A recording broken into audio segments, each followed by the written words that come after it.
Rise of the TMNT could be considered as one of the best series of the whole decade. I mean, the animation and the art style are just chef kiss. And if you love the show as much as I do, you probably wanted to imitate the art style. And the first tries were like, yep. Yeah, we don't talk about that. But anyways, I've been studying the art style for almost 2.5 years, like my life depends on it. And in this video, I'm gonna show you how to draw the Rise Style 101 with me. Hey guys, my name is Marci, and I've been drawing for these few years some animations and also some illustration based on Rise of the TMNT. So I'm gonna show you how to draw this style better than Andy Suriano himself. Not as close though, but actually really close. But anyways, this video is one of 3 videos I'm gonna make. This one is mostly based on proportions and expressions in the face and how to draw it. So without further ado, let's just go with the video. Okay, first things first, we need the proper brush for this, and as you can see, for the art style they use texture brushes. This makes a big difference in the final result. Right now I'm doing a comparison without rough brush and with a rough brush. I'm using one called rough brush. Yeah, I know, very original the name, but you don't necessarily have to use the same one as me. As long as it's texture, I think it will work well. Now for the head, there's a big keyword I want you guys to remember to know this art style, that is angular shapes. Starting with Leo, I've noticed this. No matter what angle he's looking, Leo always has the same shape in his head, and this happens to all the turtles, and I'm gonna show you how this works.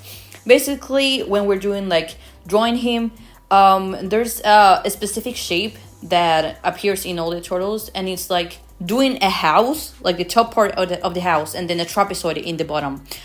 This is what I mean, like by separating the head in two, and I'm like underline this shape so you can understand me better. The same thing happens to Donnie, because they're twins. But the thing that changes is that the top part of the head of Donnie, it's a little bit longer because of his really big forehead. Anyways, but the principle of the two divided head it still remains. As you can see, I'm doing like the house and then the trapezoid in the bottom. I'm dividing this in two so you can understand me better with a reference. And as well as Rav, only that in this case, this boy have his head way shorter and more like wide open. So it's basically the same with the house and the trapezoid, but it's a little bit more like shorter and wide open. Yeah, basically. Like there's no much science behind it. I'm also doing the division of the head so you can like see what I mean by these. So I'm like dividing this in half, and Mikey was the hardest to draw. I don't know why, maybe because he's different, because I have no clue, to be honest. But what I've noticed is that, all of them have like the divided top part and bottom part of the head divided in two. But in this case, Mikey doesn't have a house, like as a top part. He has like a watermelon and a smiley face. So there's always that shape remaining. And moving with the final design of each head of each turtle, I'm gonna show you like the specific stuff of the face. First, we're starting with the eyes. They're like lotus petal. See the reference I did there. Anyways, they're like lotus petals. And the eyebrow like cover one part of it, making like look angry or sad, like depending on the emotion. Right here, I'm like doing Leo first. I'm doing like the principal with the petal, and then the mouth is like a 2 with a long tail. So we're gonna do that. I'm doing the mouth, and then moving with Donnie. I'm using the same principle of the petal eyes. You can see like I'm doing the whole petal and then like dividing it with the eyebrow. This is like to you guys to understand that the eyes still continue, okay? And then with the eyebrows, I'm doing like the different type of eyebrows that show like kind of like do or use. So we're gonna use the line kind of eyebrow for Raph because that's what they use for him. And with expressions, you see what I'm doing with the petal and then like dividing it into two.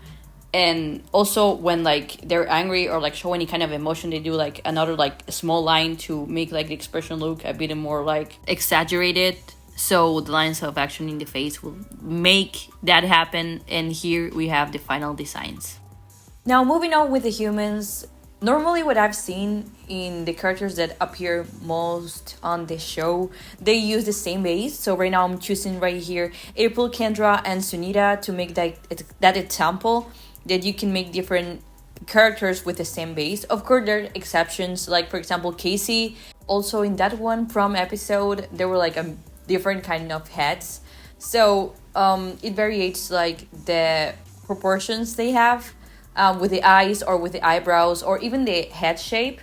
So basically that's for humans. Now to the best part, how to transform anything into rice. And I'm choosing two different characters from different series. I'm choosing Avocado from Final Space. And as you can see, I'm underlining the four main things he had, like characteristic as a character. And I'm putting that into the rice style and doing extra emphasis on those parts that are the hair in each of the sides, the ears, and the eyebrows. So I'm mostly focusing to make that like bigger or more noticing. As you can see, I'm using the same brush. When I'm doing the middle part of the face, I don't use liner because I'm trying to imitate the lines the turtles had on the sides, you know. So there are like two kinds of liner there. And right now I'm moving to a human one, and I choose Anne from Amphibia. And I'm doing the round face. I'm not using the base I showed you guys before because her face is different. And I'm emphasizing the hair, the eyes, and in this case she doesn't have eyebrows in the original design, so I'm like choosing the softest way to put eyebrows that are like lines, the same we use with Raph. And then for the lightning, please notice, for example, in these pictures they're normally use the line under the line art.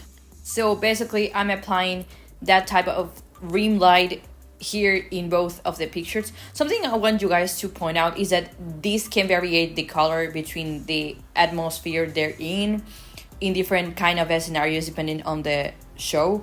So take this as a tip. You can choose the colors from the background itself, and basically that's it for our yokai and human designs.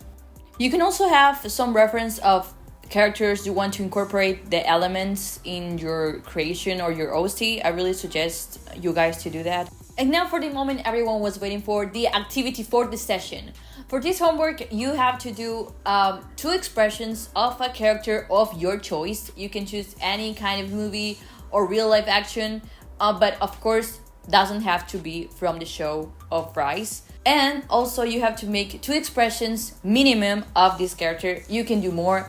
Hope this video helped you guys understand how to do at least something similar to the style of the show. And if you want to show extra support, I would really much appreciate it if you want to buy me a coffee. I'll leave you the link in the description, guys. Don't forget to subscribe, turn on all the notifications if you guys want me to keep uploading videos like this. Thank you so much for staying this far y nos vemos la próxima en un nuevo video. Y me acabo de dar cuenta que pude haber hecho todo el video en español, pero sé que en inglés llega más gente, así que bye bye. See you next time.